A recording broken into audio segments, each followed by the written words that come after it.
Oh, the Devon Carbon Plan is a great document. It's come forward. It's had all sorts of stakeholders and involvement from across the communities.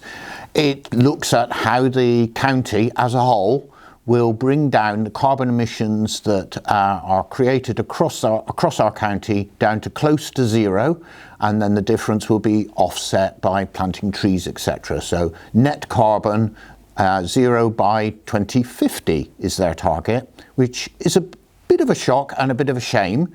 Exeter itself still aiming for the same result across our city by 2030. So obviously with Devon County Plan aiming for 2050, we've got a bit of a disparity that we need to work through. In supporting the plan, we added a request to the county that they treat us like an innovation zone, that they treat Exeter differently, and if they work with us, we'll identify different initiatives that will bring down the emissions within the city related to transport. Transport creates about 22% of the emissions across the city as a whole, so it's important that we focus on that. It's not the largest slice of the pie. The largest slice is buildings, which is good to know, actually, that Devon County Council, like our own internal plans to reduce our organisational emissions, are also aiming to 2030. So although the Devon-wide plan is 2050, Devon County Council as an organisation is aiming for 2030, and so are we. Now, when you think County Hall and other buildings belonging to the County Council are within the city limits, those buildings being brought down to close to net zero is really important. I think the overall message for all of us within the country, but specifically within Exeter, we've got high aspiration, a hard target to reach. We are aiming for 2030.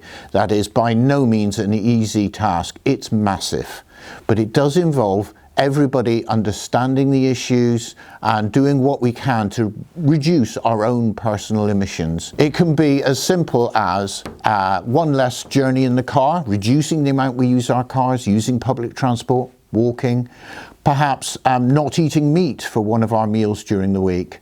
Obviously looking at the amount of energy we use within our own homes, switching things off when they're on standby, changing the lighting that we use.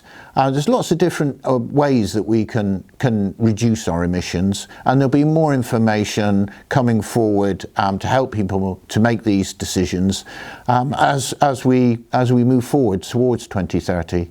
But certainly all organisations, all businesses, all charities, all individuals play a role in this. This is something we've got to achieve together.